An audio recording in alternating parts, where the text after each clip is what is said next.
استقبال جماهيري كبير من البعثة ديال المنتخب المصري في القاهرة. جماهير ديال المنتخب المصري كتستقبل المنتخب ديالها بعد الصعود أول مرة للدور 16.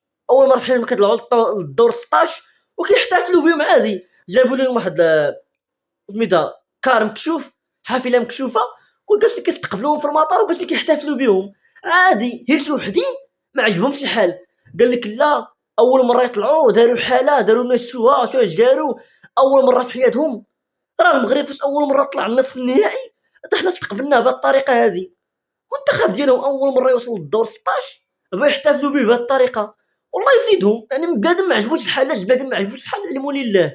مصر أول مرة توصل للدور 16 استقبلوهم في المطار بحافلة مكشوفة والناس كيحتفلوا بهم عادي بصحتهم.